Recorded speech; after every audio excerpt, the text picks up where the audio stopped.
Hello, hi everyone. Welcome back to See Outlook. So today we'll be doing things a bit differently. We'll be looking first at the 2024 Canadian budget. So KPMG released a nice summary, a nice analysis on the budget that was presented by the Canadian Deputy Prime Minister and Finance Minister on April 16th. So KPMG did a nice job of breaking things down, and they focused on the highlights of the measures announced by the federal budget, and they broke things down. So the first thing here is the personal and private enterprise taxes. So I know everyone is talking about this. I know people are concerned about the increase to the capital gains inclusion rate for trusts, corporations, and certain individuals. I just want to kind of make it very clear that there is no direct personal or corporate tax increases. However, people are more concerned about the fact that there is now a capital gains inclusion rate. There's an increase to that. So if we take a step back, what is capital gain?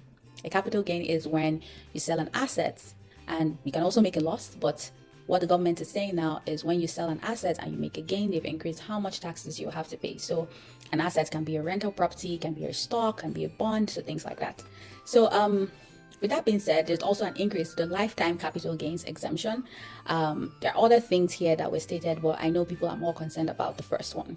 So on CA Outlook, we do not look to criticize the government. What we do is educate immigrants, so you kind of understand where the government's focus is based on their values. What's the government looking at based on their values? So if you're concerned about this, I would advise that you speak to a tax professional to see where you fall in all of this and what your tax implications are. The second is a green transition. So the government has also kind of included in the budget, my favorite one here is a carbon rebate for qualifying businesses with fewer than 500 employees. So more like helping 600,000 small businesses. I think that's a really good thing. They're also looking at productivity and innovation, and they have a 2.4 billion package of measures to secure Canada's AI advantage, including AI investments and tax credits. I think that's really good. Another one is housing affordability. I don't think there's anyone in Canada now that's not talking about housing. So the government has introduced a new measure, and it's really intended to help more people come into the housing market. And the first-time home buyers, before the withdrawal limits for the home buyers plan was 35K. Now the government has increased it to 60K. So that will bring most of us that haven't gotten into the house market, that will bring us into the house market. And yeah, I think that's a good thing. There's also an international tax policy. So a minor change though, and that's a change to the waiver process for non-residents performing services in Canada. So the whole goal of reviewing this Canadian federal budget, and I will include a link to this in the description, is to get immigrants thinking. When you vote in the Liberals, when you vote in the Conservatives, what are their values? When they release budgets like this, what would they be focusing on? How does that impact you as a person? How does that impact your situation, your family? I want us to start thinking of that and really have that in mind when we vote, when we go for elections. These are the things that affect us as individuals. So I hope this helps, and yeah, I'll put a link to this in the description.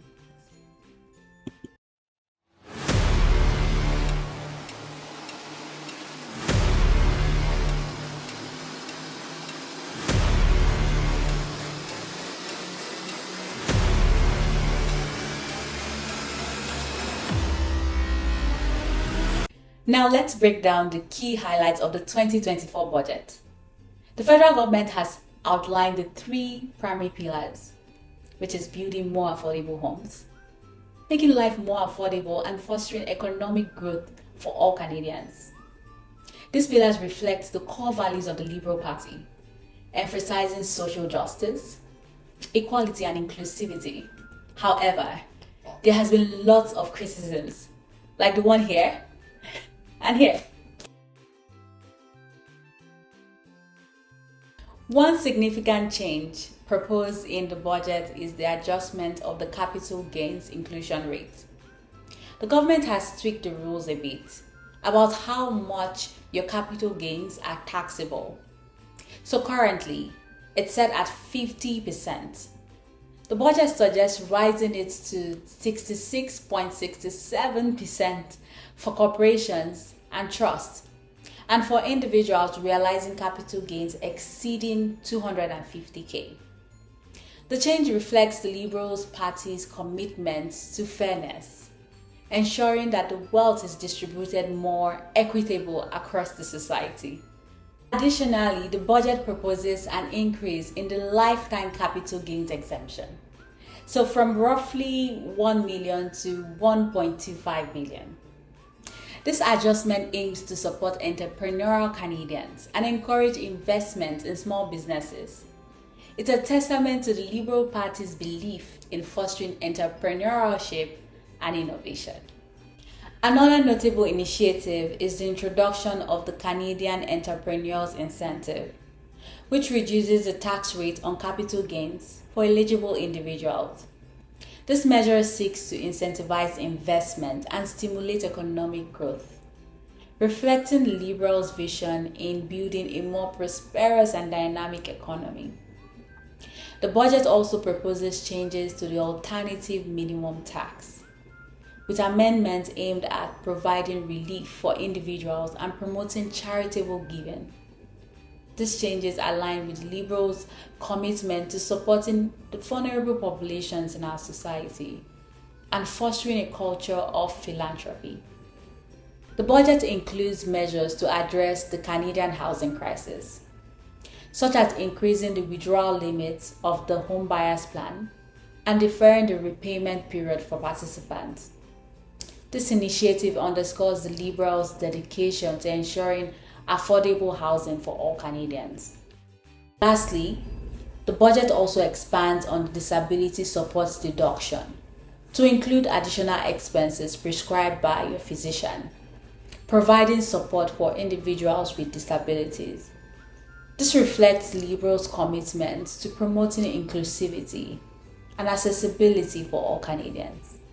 In conclusion, the 2024 federal budget reflects the core values of the Liberal Party, emphasizing fairness, inclusivity, and economic prosperity for all Canadians. As viewers, it is crucial to consider how these values align with your own beliefs when making electoral decisions. Remember, our goal here at TA Outlook is to provide unbiased education on Canadian politics, empowering immigrants to be informed and engaged citizens. So stay tuned for more insightful content and do not forget to subscribe to our channel. Until next time, stay informed, stay curious, and stay tuned to TA Outlook. Thank you.